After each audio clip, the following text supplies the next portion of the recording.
Fall camp underway. Oregon is in the Big Ten. It's here. It's real. And what are the biggest headlines?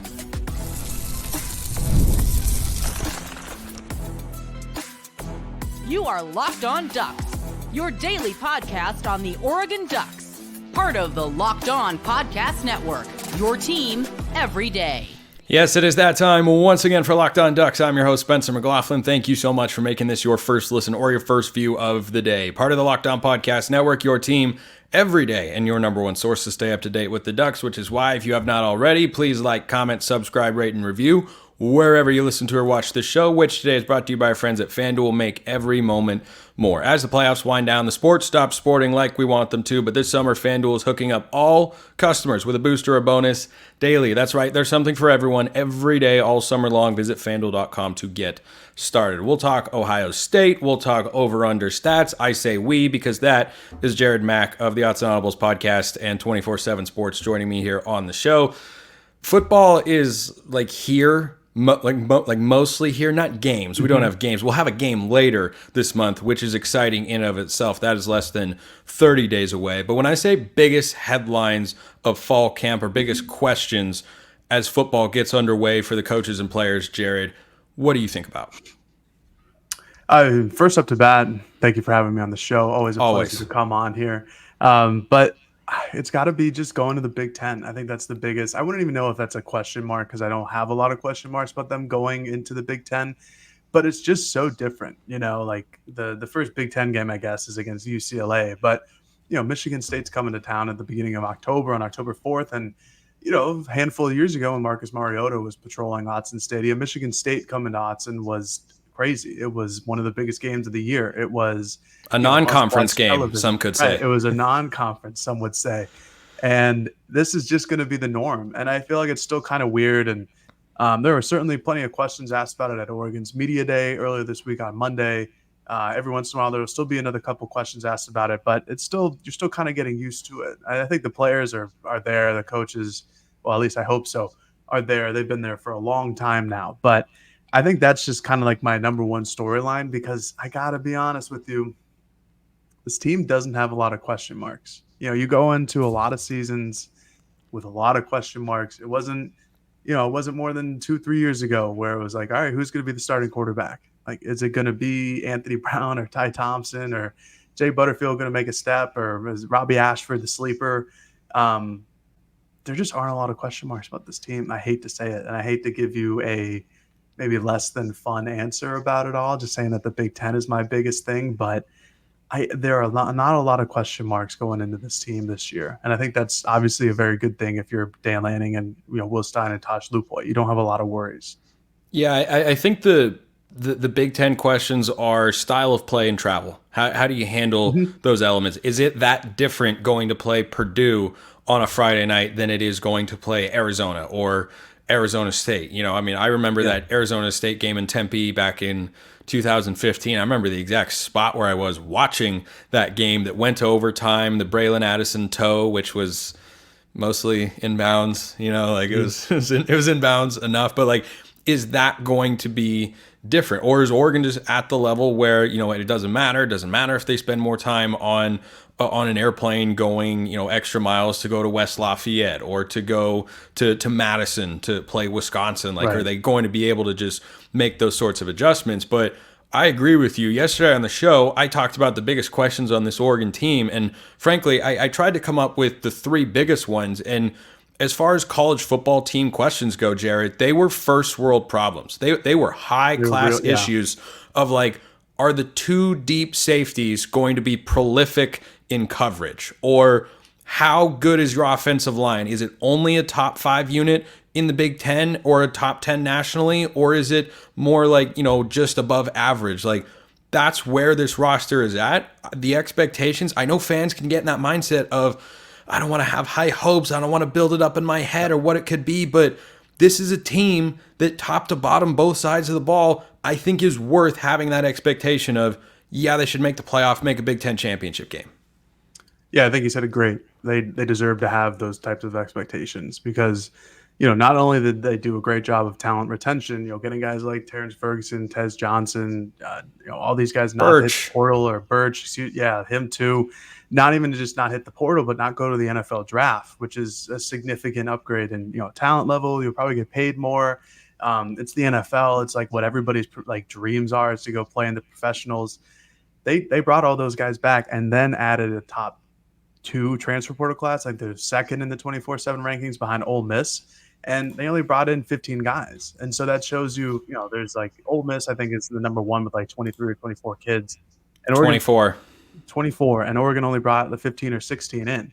And so that just shows you like the level of talent that they brought in on all those players. And again, when you add all those guys into the returning talent from a season ago where they went 12-2, it's not like this is a team that went 9-3 and has some helium with them, and it's like, oh well, maybe Oregon's going to be the sleeper team out of the West Coast. It's like, no, they were 12-2. They were a game away from going to the college football playoffs last year against Washington in the Pac-12 championship game. So I think it is well deserved. I think it is very apparent that this is going to be one of the most talented teams in the country, and I agree with you that Oregon fans don't want to get their expectations up, and that's kind of like how a lot of fans are, not just Oregon fans, but this is a team that deserves it. And it's kind of interesting because this is probably how like Georgia and Alabama have felt like for the last decade, which I don't think a lot of us have had experiences like this, where it's like, oh yeah, no, it's just going to be one of the best teams in the country year in, year out. But this is maybe the start of that feeling. Maybe Oregon and Dan Lanning can continue to do this for a long time. And, I sure hope so. It helps my job. It helps my, appearances on coming on podcasts like this, but it's at least going to be this year. And Dan has done a great job of assembling this team, looking at all the deficiencies from last season and addressing them in the portal or from recruiting. And like you said, it's first world problem stuff. It's like, well, are the backup defensive linemen good enough? Yeah. They need how are those former blue chip guys going to be in their third, fourth, or fifth defensive lineman role? Like, that's a legitimate question that I have. Yeah, no, and it's like, who's the fourth string linebacker? Bryce, I think. It might be, but like these are the questions where it's like, oh yeah, no, the first 3 guys who are going to see the field 85 to 90% of the time are fine. We all know that they're fine. They've all played. It's like, well, if I had to have a question, it's like, all right, who's going to be the 4th-string linebackers? Is it going to be a competition? Is it going to be Bryce, Jerry Mixon? These are the things that are seemingly are the problem, and they're not really a problem. They may have become a problem if people get hurt, like in 2021, where Justin Flo and half the linebacking group goes down in game 1 against Fresno State, but hopefully not. And that's just kind of the depth and talent that Dan has assembled at Oregon. I think it's pretty incredible what he's doing here. Yeah, I think the depth chart on the offensive side of the ball is slightly more set than the defense, just because, a 2 deep at the safety position can go a lot of different ways. Aaron Flowers could be in the mix. Tyler Turner could be in the mix. Peyton Woodyard could be in the mix. They could all be there. Not really. Solomon Davis, made that move back and looked really good in the spring game. The only other major question you could maybe have is, what's the status of Jaleel Florence's injury? They said he's fine, he's progressing, should be okay. But if he's not okay, then you have a legitimate question. Who's your number 2 corner? Because you have Jabbar Muhammad on one side and Cam Alexander probably on the other. Or does Sione Laulea fly up the depth chart? Or is Dante Manning there? I'd rather go with Cam Alexander personally, just because I've seen Dante Manning for several years. Like, I know what he is. He's capable, he's serviceable, but is he a high-end starter? I think the answer to that question is pretty solidly no. But one question we don't have the answer to, but are going to explore: can Oregon and Ohio State ever become a legitimate rivalry with that team out west and the other team in Columbus? We shall discuss that coming up next. First, let's talk about eBay Motors' passion, drive, and patience. The formula for winning championships is also what keeps your ride or die alive. eBay Motors has everything you need to maintain your vehicle and level it up to peak performance. They've got superchargers, they've got roof racks, exhaust kits, LED headlights, and more. Whether you're into speed, power, or style, eBay Motors has you covered. With over 122 million parts for your number 1 ride or die, you'll always find exactly what you're looking for. And with eBay Guaranteed Fit, your part is guaranteed to fit your ride every time or your money back. Because with eBay Motors, you're burning rubber, not cash. With all the parts you need at the prices you want, it's easy to make your car the MVP and bring home huge wins. Keep your ride or die alive at ebaymotors.com. Eligible items only. Exclusions apply. eBay Guaranteed Fit, only available to U.S. customers.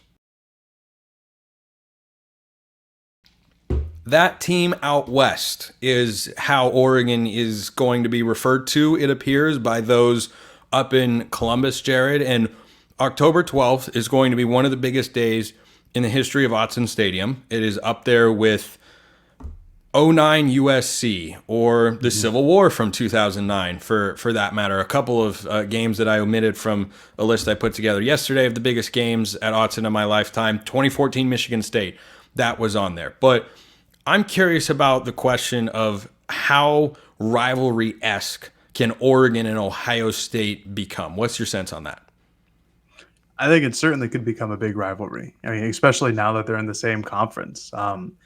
You kind of felt that way when they initially announced the schedule dates of like 2020 and 2021, where it was like, oh, this could be something, because that's when like schools would announce it like 8-10 years in the future. They still do that. It's one of the most illogical things in all of college football. We know Oregon's non-conference schedule through like 2032. It's madness. It's very silly, especially during the pandemic season when everybody was like, hey, I have a field open. Yeah. You guys have enough healthy players to come and play us? You do? Cool, let's play.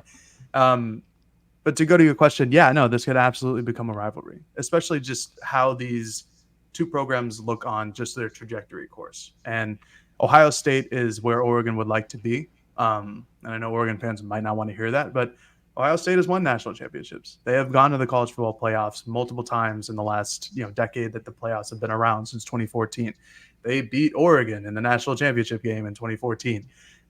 That's the trajectory that Oregon wants to be on, where they are a perennial. We talked about this, where it's like, this must be how Georgia and Alabama feel every year, where they're perennial college football playoffs contenders and national champion contenders, or favorites, or whatever the case may be. It's how Ohio State has felt for like the last 10 years too. And with how Oregon is on the up and coming, where they're recruiting nationwide and they're in the Big Ten and they're in a big conference, they got big boy money now too with NIL. This could certainly be a rivalry. And I have no doubt in my mind that these schools will be going after the same recruits, just like they already have been doing out of California, out of Ohio, out of anywhere across the country. They're going to be mentioned in the same conversations every single season for college football playoff opportunities and odds, national championship odds, Big Ten championship odds. Like, if Oregon if they can both continue on this trajectory of being one of the best teams in the country, or a top 10 team in the country, this will be a rivalry, because they're going to meet up. I don't have the schedules in front of me, but they're going to meet up at least every other year, and it's going to be home and away, and someone's going to have bragging rights in the other school because they won at home or they won on the road, whatever the case may be. And we have social media now, which can indirectly lead to rivalries just because people can talk to each other at a moment's notice. So when that October 12th week comes up, there's going to be plenty of smack talk going on Twitter. And I think that kind of helps build a rivalry, because then you honestly start to hate the opposing team's fan base. Then you really don't like them. And then when you play, you really don't like them. And I think that can absolutely happen with Oregon and Ohio State. And I'm very excited for it. Like you said, this game in Autzen on October 12th is going to be incredibly special. I'm not sure we can really put it into words. Yeah. Big time. Yeah. I read the YouTube comments on my show every day, and I can tell you that the seeds of recruiting rivalries are already there. And that's how it starts. Yep. Yes, that is exactly how it starts. And I like that you brought up that point, because you will see Oregon, Ohio State going after the same sorts of players. And we know that on-field results can have an impact in recruiting. Most famously for Oregon, he said after, not that he was considering Washington, but he said after the Washington game is when Kayvon Thibodeau decided, I'm going to go to Oregon. That was incredible. That was amazing. I want to be a part of that. And I think October 12th is the first opportunity for a team to kind of plant their flag in the ground and say, we run the Big Ten, because these are the two best recruiting teams in the Big Ten. And it's, I guess, kind of close. Like Washington and Michigan can be top 20, but they haven't shown that they can be top 10 consistently.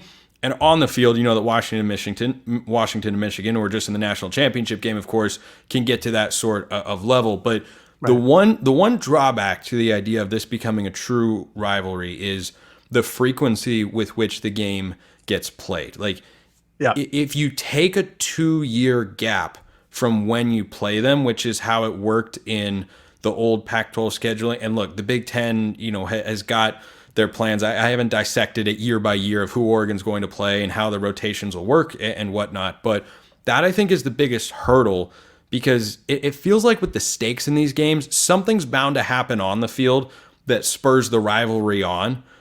Players, there's a late hit somewhere, or players get into a sparring match, or there's a call from an official. Like, those sorts of things just magnify everything for fans. The only way I don't see it taking off and becoming, a conference heavyweight rivalry bout a la Georgia and Alabama, who don't play every year, is, well, if you play Ohio State this year and next year, but then you don't play them for 2 years, does it die down in that sort of time? It might. I think it just kind of depends on the success of the programs. And I mean, I'll be honest, like, whoever wins that game on October 12th is going to hate that other team until the next time they play them. And they're going to just be looking for revenge because, like you said, at this point, on a consistency level, like, Oregon and Ohio State are the best of the bunch of, like, the incoming guys, and then the Big Ten for the last decade. And they're going to be looking at each other as real competition in terms of who gets to wear the Big Ten crown, and probably cheering against them, much like Oregon fans probably cheered against Washington during their playoff run. And so I think it'll still be enough to brew over. And, they don't play in 25. I just looked this up. They don't play in 25, but they play in 26 at Ohio State. I think Ohio State's still going to be mad about 2021 when Oregon went in there in a non-con game and beat them in the shoe for, like, I don't remember what the stat was, but there was only like a handful of teams who have beat Ohio State on the road in non-con since like the year 2000. And it was like Oregon, Oklahoma with Baker Mayfield, and then like 2 other games. So some are saying CJ Verdell is still running. Some are saying the rumors. They're just rumors, but they could be true. Our sources are indicating. But I think there's still going to be people who are upset by that. Like, my girlfriend is Ohio State alumni. She still is. Whoa! Big revelation here by Jared Mack on the show. Holy smokes! So that's going to be an awkward day. Yes, it's going to be an awkward day. Oh boy! Her whole family is Ohio State fans. She went there undergrad. Oh boy! And she's still upset that they won in 2021. And here we are on the podcast talking about whether or not these two schools are going to hate each other. Good luck, sir. Thank you. Yeah, we might hate each other by October 13th. Who knows? It just depends on what happens in that game. Yeah. It's certainly going to be bragging rights within the house. That's for sure. Oh, wow. That's, I'll give you some hope and optimism for the future here. My parents have been happily married for, I don't know, a long time. A couple of years. Just a long time. Some amount of time that's long enough to where it's like, this is going well. My mom is a husky. No, my mom is a husky. Yeah. My dad is a duck. So it has been awkward more than a few times. It can endure. Just like Bane said about Gotham and The Dark Knight Rises, which will endure, was on TV the other day and is still one of the greatest movies of all time. But I think that for Oregon and Ohio State, it's one of the Big Ten aspects I'm most excited about. That you play these games, these teams. That's not what bugs me the most about the necessary, for sure, move to the Big Ten of playing big teams. Or, one day Oregon will go play Penn State and it could be a whiteout and Oregon will come up with some sick uniform combination, and against the backdrop of a whiteout, it's going to look awesome. I'm not mad about that. I think it's the Michigan State coming to town or Maryland coming to town. Like, can you just give me Washington State and going to Rutgers and whatnot? Can we just, I want to go to Boulder and Tempe and Palo Alto and whatnot. That's what gets me the most about the Big Ten. It's the random games. There are a lot of random games, but I think a lot of people in the Big Ten would think some of these places, like Tucson, Arizona, that's random. all the Washington State and Oregon State, those are random spots if I'm a Big Ten fan, right? Yeah, that's Kind of true. goes both ways. But it was our random. It was the It was Pac-12's your, random. yeah. It was familiar. It was known. And for a lot of Oregon fans, it was places you could easily travel to. How many Oregon fans are going to travel to West Lafayette, Indiana, compared to the number that would go down to Tempe for a weekend? Yeah, no, 100%. And that's going to be the problem. And you brought that up earlier in the show about the whole travel schedule and what that's going to look like. I don't think it's going to be that much of an issue if the professionals can do it. And I understand that the college kids are not professionals, but I will assure you that they sure travel like it and are treated like it here in Eugene, Oregon. Well, that's true. I think they'll be okay with the travel stuff, but as for fans, yeah, it's going to be hard. There will be some people who make the cross country road trip or the half cross country road trip to go to Madison, to go to Purdue. Ann Arbor. I greatly respect that because I don't think I could do that. I don't think I could do that. And God bless 24/7 Sports for paying me to go to Purdue, because, like you said, West Lafayette, Indiana, it's not necessarily a destination. Not a lot of tourists are going to West Lafayette, and I mean that with no disrespect because not a lot of tourists are coming to Eugene, Oregon either. But it does kind of suck. But money. Yeah. Oh, that's the best way to sum up realignment. Well, dollars and cents and whatnot, and all that sort of stuff. I think you'll have Oregon fans that'll make a trip for a big game. Like there was a contingent of fans in Columbus for the Ohio State game in 2021. You'll have some that'll do that for Michigan, probably Wisconsin as well. But 1 year, like next year, we travel to Iowa. How is anybody going to go to Iowa City? Maybe. I don't know. There's some dedicated fans out there. I had one Iowa fan or Oregon fan in Iowa shoot me a note and say, yeah, I can't wait till they come to town. I'm like, well, you only have to wait until next year to see that happen. I don't know how many other Duck fans you'll see at the game, but hopefully at least there will be some. Stick around. We have more to get to because I'm giving Jared 3 blind. He has no idea what I'm hitting him with. Over-under statistical props for 2024, and he's got to go over-under, and if he doesn't get at least 2 out of 3 by the end of the year, he has to shave his head. Maybe. No, I'm just kidding. I wouldn't do that to you, at least not publicly anyway. But stick around, more coming. First, this episode is brought to you by our friends at FanDuel. I love sports. I'm sure that's plainly obvious. I love them so much that I never want them to stop. But as the playoffs wind down, we get fewer games and the sports aren't sportsing like I want them to. But FanDuel lets me keep the sports going whenever I want. All I have to do is open the app and dream up bets anytime that I'm in the mood. Plus, there's just a bunch of great information over there that you can look at. This summer, FanDuel's hooking up all customers with a boost or a bonus daily. That's right. There's something for everyone every day, all summer long. Oregon bets readily available. They've got the Washington game, minus 19.5 in favor of Oregon, of course. Michigan, minus 3.5. Ohio State, minus 1. That one's flip-flopped back and forth. Go check it out. There are a lot of fun things to explore. Head over to FanDuel.com. Start making the most out of your summer. FanDuel.com, FanDuel, official sports betting partner of Major League Baseball. All right, it's over-under time with nothing on the line here for Jared Mack. So I've got 3 props to hit you with, and we're going to start in the receiving core. Evan Stewart, over or under 1,000 yards receiving this year? It's a good start. I'm going to take the under. I'm going to take the under. I think Oregon's offense is going to be very good this year. I do not think they will be as prolific as last year because last year, boy, did they play some bad defenses. And don't get me wrong, there will be bad defenses in the Big Ten. But there will also be some pretty good defenses on a daily basis or a weekly basis, I should say. Even Purdue, we'll go back to Purdue. It's going to be on the road, and Purdue is, they may be at the bottom of the barrel of the Big Ten, but they have some talent there. They usually do. They have a good defensive head coach. They do, right. And I just think it's going to be harder. And I know Oregon had 2 1,000-yard receivers last year with Troy and Tez Johnson, but honestly, I would give, if you asked if it was Tez Johnson over 1,000 yards, I think I would say yes. I think Tez is going to be like the number 1. I just think that he's more integrated in the system, and I think that he's just a harder coverage for more guys. However, it would not shock me at all if Evan Stewart went over 1,000, just because I think the sky's the limit for him as long as he is healthy.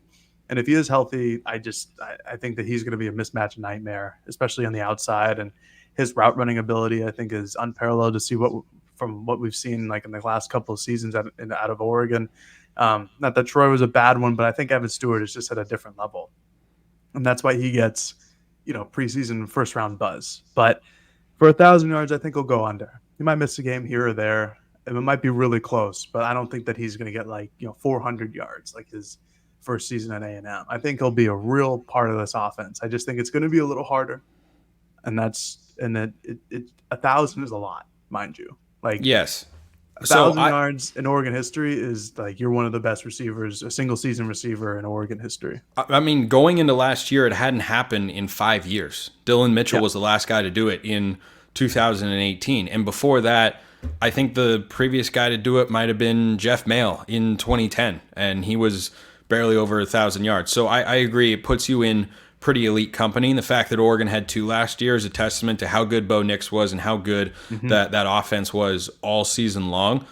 I too would go under on the 1,000 yards here because I think Tez Johnson is going to lead Oregon in receptions at the very least, if not yards. And I think that he is a better version of Drake Stoops, who was Oklahoma's leading receiver last year when Gabriel was the quarterback. Slot guy who also has some explosivity to his game, elite route runner, hits a lot of underneath throws. I think that works really well with Gabriel's skill set and Will Stein's offense together. And you go up against Ohio State's defense, going to be one of the best in the country. Michigan, going to be one of the best in the country. You have to go at Wisconsin in November. It's just going to be harder to throw the football than, last year. A late November game was Oregon going to Tempe playing Arizona State. That was a bad Arizona State team, and it was 72 degrees and sunny. It looked quite wonderful in front of all 4,000 fans there that were in attendance. Most of them Oregon fans, it looked like. So we're in agreement there. Here's a tough one, and this could depend on an injury to another player. Jordan James over under 1,000 yards this year. Oh, I think he goes over. I don't think people are ready for Jordan James as a full-time running back. I think he's significantly better than Bucky Irving. And I know a lot of people significantly? Significantly. Okay. Okay. Let's hear it. Yep. Let's hear it. And this is coming from a big Bucky Irving supporter. I thought Bucky was tremendous in his 2 years at Oregon, back-to-back 1,000-yard seasons.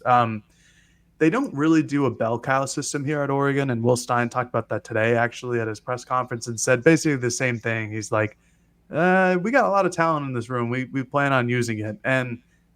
But still, I think Jordan James is the real deal. I think he could be much better than Bucky Irving. It just kind of depends on his ability to pass or catch out of the backfield, because if he can't, and he hasn't necessarily, he's shown that in his Oregon career, but if he can do that on a consistent basis, he'll be on the field all the damn time. And even with Noah Whittington coming back and seemingly being healthy, and Jay Lamar and Jay Harris. But I think Jordan James, with his size, his physicality, his running style, his elusiveness, his ability to break tackles, his getaway speed, that I think he's just a faster running back than Bucky was. I think he goes well over 1,000 yards. So I go under on this one. My reasoning is not that I don't think Jordan James is capable of being a bell cow guy or capable of having a 1,000-yard season. I just think everyone's forgetting how good Noah Whittington is. That guy is a fan. I agree with that point. Yeah, he's good. His lateral movement it's different than Bucky's. But if you go back to, I know it was a bad game, but the 2022 Washington game, Noah Whittington and Bucky Irving both were awesome.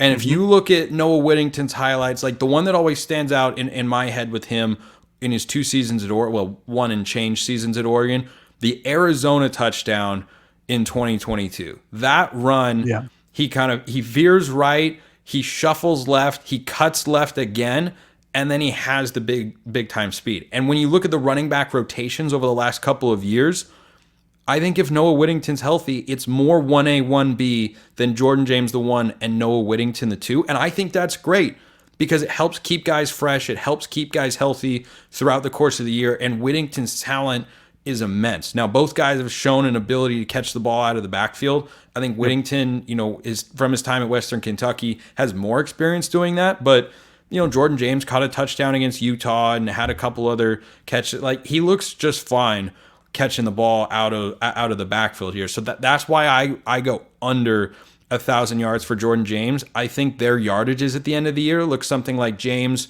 around the 850, 900 mark, and Noah Whittington around the 600-700 yard mark. So, but in 2022, with Bucky and Noah both being fully healthy, Bucky went over 1,000 and Noah had over 700. You make a compelling point. See, because I agree. I think Noah Whittington is really damn good. Yes, he is. I think he's incredibly underrated, and I think, honestly, Oregon missed him a lot last year, even though James was spectacular. He was like over 7 yards a carry. And it was for a while, he was like over 9 yards a carry. Yeah, he was a monster. And so, but I really like Noah Whittington. I don't think people know that he's really like that good. Like, if he was your starting running back and he was fully healthy, he'd be great. A good running back. He would be like the way people praise CJ Verdell. And again, no disrespect to CJ Verdell. Wonderful Oregon career, great player. But like, they would have loved Noah Whittington too. Like, he was a real dude and a real, he's like 5'9", 212 pounds. He's just a ball of absolute muscle and can move. So I'm with you there. I don't think people realize how good he is, and he's going to be a great number 2 option as long as he's fully healthy. But it's an over for me. I really like Jordan James. Okay. I see the logic there. I wonder what Jay Harris's role is because I think it'll be Jordan James his first year. Yeah, I can see that.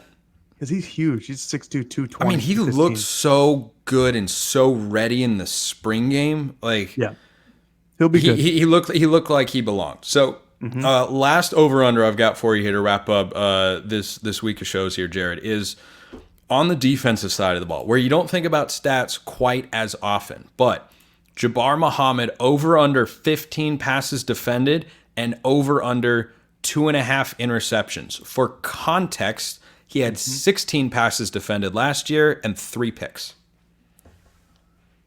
This is a tough one because, a lot of times number 1 corners just don't get thrown at. There's no reason to. And I'm going to go under because I don't think that there's a good enough receiver in the Big Ten other than Emeka Egbuka for quarterbacks to say, you want to know what? I'm going to challenge that guy. I'm going to challenge Jabbar Muhammad, who, could be an All-American this year, was named to Jim Thorpe Nagurski Award watch list. Was it Nagurski? I thought it was Jim Thorpe. I think it might be both. It was definitely Nagurski because he and Bassa were on that one. I just don't think that people are going to throw his way. He might get more than 2.5 interceptions just because he's a dude. But 15, 16 passes defended, over 16, you said? Yeah, no, over 15. Over 15. 16 passes defended is a lot.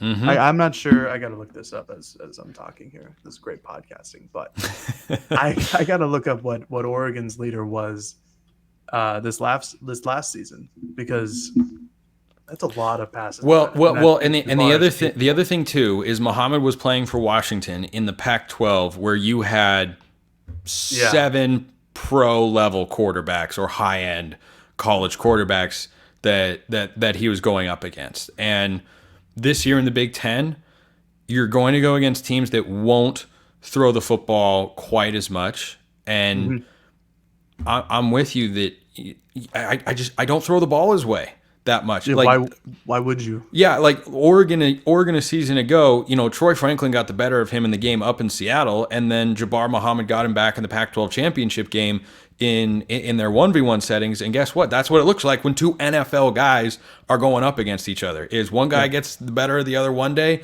and one guy wins the next day. And it's not. I'm a big Jaleel Florence fan and always have been.